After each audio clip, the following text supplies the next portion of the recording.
Bismillahirrahmanirrahim. Урматтуу биздин окуучулар. Жаңы сабагыбызга киришебиз. Бүгүн өтүлүүчү тема эң акыркы сабактардын бириси тууралуу болгон болуш керек. Токтоо белгилери. Кур'ан-ы Каримде аятты окуп кетип жатып, дем жетпей калганда токтоого уруксат берген белгилер бар, аламаттар бар. Мына ошолор менен биз бүгүн силер менен жакындан таанышмакчыбыз.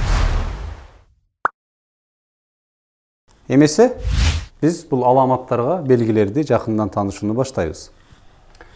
Көріп тұрғаныңыздай, бұл бірінші белгі. Эмне дептір? Улантса болот, бирок токтогон жакшыраак улантканга караганда дейт. Окуп келатып, ошол жерден дем өзү жетпей калат, тыныгуу жасап, ар жагына жаңы дем менен окуп кеткен абзел. Мисалы, Бисмиллахиррахманиррахим. وَالَّذِينَ كَذَّبُوا بِآيَاتِنَا صُمٌّ وَبُكْمٌ فِي الظُّلُمَاتِ مَنْ يَشَاءِ اللَّهُ يُضْلِلْهُ. Моореки zulümat деген жерде белги турат. Токтогон абзел деген. Ушул жерде биз эмне кылып атабыз? Токтошубуз керек. Экинчи аламат. Бул белги коюлган болсо, мында тескерисинче токтогондон көрөк бир дем менен аяттын башынан акырына чейин окуп кеткен жакшы дейт. Кантип? Мисалы, Лаху ма фис-самавати ва ма фил-ард ва хувал алийюл азим.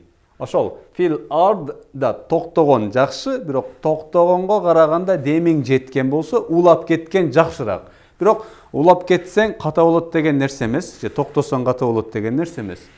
Токтогонго караганда улап кеткен жакшы. Кантип?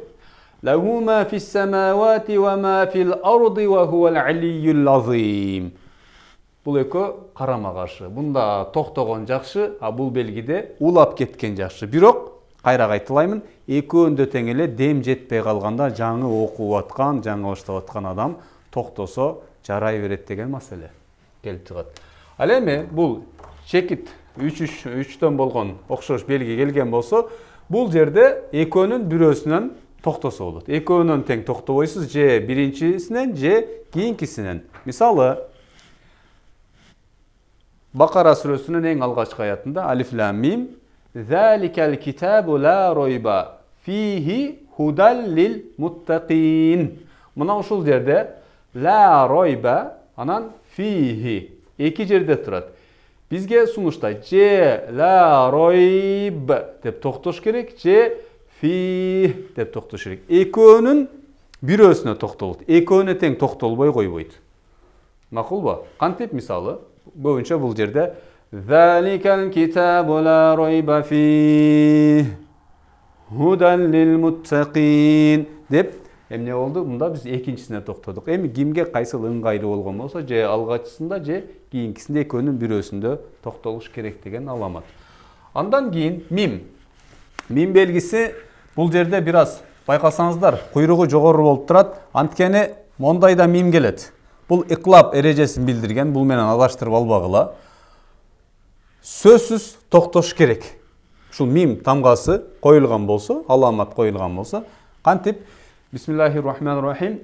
Иннама ястажибу аллазина ясмаун вал маута яб'асухумуллаху сумма илайхи юржаун.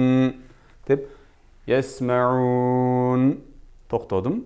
Кайра жаңы дем менен вал маута деп кеттик. Эми буну бир дем менен башынан аягына чейин окубастан токтошун керек деген бир аламат. Андан кийинкиси лам алиф, көрүп турабыз, бул лам алиф токтоого тыюу салынат. Ушул жогоркулардын бардыгында токтоп келеткенбиз дагы ошо лам алиф коюлган жерге биз токтобостон аяттын башынан аягына чейин окушубуз керек. Кантип? Бир дем менен аяттын аягына чейин окууну бизден талап кылып атат. Кантип? والذي جاء بالصدق وصدق به أولئك هم المتقون. Могу жерде والذي جاء بالصدق وصدق به ulaika humul muttaqun деп бте тоқтоого уруксат жок. Демиң жетпей калса дагы кайра эмне кылышың керек? Башынан артка кадам таштап туруп ва саддaqu bihi ulaika humul muttaqun болуп окулуусу керек. Мындан чыкты, лам алиф коюлунган жерге эмне кылышмайт экенбиз? Токтобостон окушубуз керек болот. Ал эми акыркы аламат бул жим токтоого уруксат жайыз деп коет. Токтосоң жакшы, токтобосоң да боло берет. Бисмиллахир-рахманир-рахим. Валлази халакал маута вал хаята лияблувакум айюкум ахсану амала ва хувал азизул гафур. Амалау ва хувал азизул гафур деп окуп кетсе болот эле, бирок жим болгондугу үчүн бул жерде эмне? Токтошуң шарт, мындай токтошуң керек дебесек дагы, бирок токтогонуң жакшы деген эмне түшүнүк келип чыгат. Мен ойлойм, түшүнүктүү эле болуш керек жалпыбызга эле. Бул аламаттар, вакыф токтоо белгилери же токтоо аламаттары мына ушулар менен эмне жакындан таанышып койгон болсок, Кур'ан-ы Керим окуп атканда эмне ушулардын жардамы менен кээде токтоп, кээде токтобой окуш керек. Эмне үчүн буну айтып атабыз? Мисалы, чоң-чоң Кур'андарды окуп атканда, чоң-чоң аяттарда, чоң сүрөлөрдө узун аяттар бар. 1, 2, 3 сапка чейин уланганча. Мына ошол жерде албетте кишинин деми жетпей калат окуп атып. Карасак, ар бир аятта биз токтоого уруксат берген же токтогонго уруксат берген, токтогонуң абзел же улап кеткениң жакшыраак деген аламаттар бар. Мына ошолордун жардамы чоң аяттарды, узун аяттарды окуп атканда бизге пайдасы тиет. Ушинтип окууну бизде мындайча айтканда тажвид илими талап кылат бизден тагыраагы.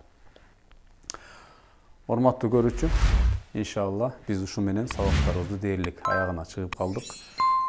Кудай таала кийинки сабактардан көрүшкөнгө чейин сак саламатта болгула. Ассаламу алейкум ва рахматуллахи ва баракатух.